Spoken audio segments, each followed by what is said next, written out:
गवडे केंच गवडा यांचा मुलगा हे दोघे जण होते शाहीला पहिल्या सत्य युगामध्ये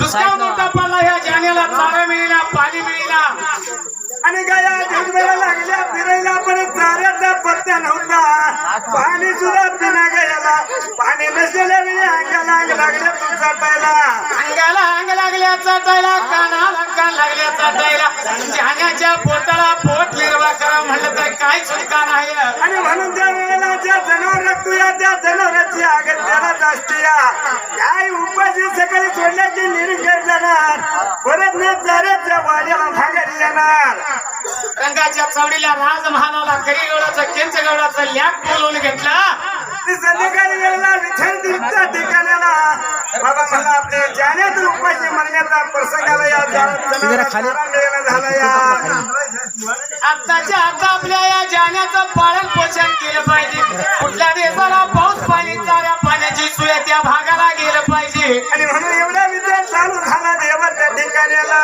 संध्याकाळी जाऊन त्या राजगादीला बसला भावाने विचार केला मनाचा बाबाला टाकाव सोडून आपण जाण्या घेऊन जगवायला गेलं पाहिजे म्हणून एकामेकाचा विचार झाला त्या वेळेला मला आपले किती दिवस गेल्याच बाबा आपण जाण्याच्या पायात आपण कधी गाव सोडलं नाही कोणाच्या देशाला कुठल्या मुलकाला गेलो नाही आज जाण्याच्या पायात जायचं कुठल्या मुलकाला जायचं व्याड लागलं त्यांना आणि त्यांचं गवडा पाटील पाट्याला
विचार केला बाबा आम्हाला काय राखायचे जाण्या होत नाही द्या राखायचं असेल तर सोडा म्हणून सोमरायाला जाण्याचं राखण संपवलं आणि एवढं म्हणलेल्या वेळेला विचार पडला तेव्हा आता काय करावं लागणार या ठिकाणाला विचार केला मनी घेण्याचा 1 दिवस 2 दिवस गेले तरी जाण्या उपाशी मरला का त्या गुरु सोनाक्षताचं ध्यान केलं होतं आठवू लागली होती करायला खेळायला होती उपाशी करायला आपल्या गुरुची आज्ञा घेतली पाहिजे बाबा ह्या ठिकाणाला जिकडे गायाचं तिच्या तिकडे निघून गेलं पाहिजे गुरुचा आठवण केल्यानंतर गुरु ह्या सोनारी घाम सोडला माझा आठवण करण्याचे कारण काय या बारामती गावाला निघून आला का रे सोमराया आणि म्हणून त्या ठिकाणाला काय बोलत होता या सोमराया पडला देवा हा इथं तर चाऱ्या पाण्याची सोय नाही, आम्ही तर गाव सोडून जावं म्हणतोय, तुमची आज्ञा पाहिजे आम्हाला.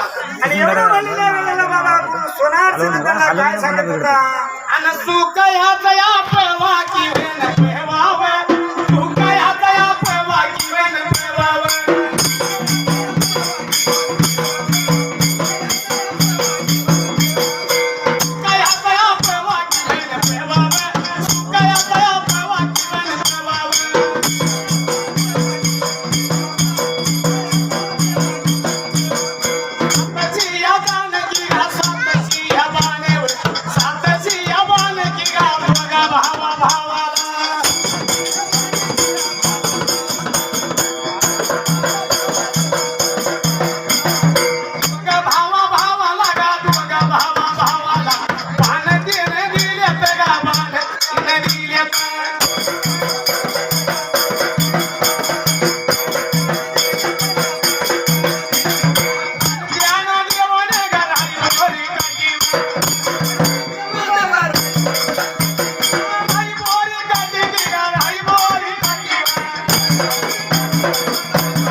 आटोप केल्यानंतर सोनार सिद्धाला का रे सोमराय का आटोप केलास माझा? आणि म्हणून त्या ठिकाणाला येऊन बोलू लागला होता देवा.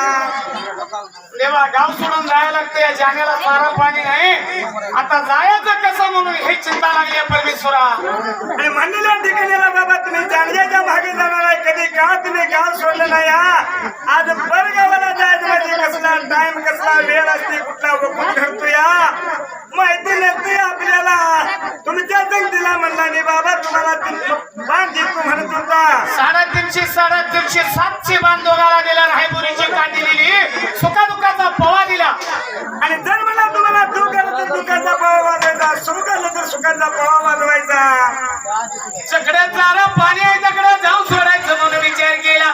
देवाने एवढं दिलेलं राखेल घेतला आणि त्या ठिकाणीला दादा उद्याच्याला जायचं. म्हणजे दोघा भावाला आता विचार केला. गुरु सोनार सुद्धाची आपल्या आज्ञा मिळालेल्या उद्या सकाळपर्यंत आपण घर वारा सोडायचा आणि घेणार घेऊन जायचा या. आणि सुंबराने मांडायला गा सुंबराने मांडायला पैसे कोण दिलेत बघा. हे तोंडार बघा सुरडीचे राहणार जिल्हा सांगली तालुक्याचा तानाजी मामा वाक्षे त्या भगवंताच्या नामाला 21 रुपयाचा भ्रमण केलाय, त्यांना पण परिपूर्ण भराया. आणि चल रे डोल्या चल रे गांजा लवकर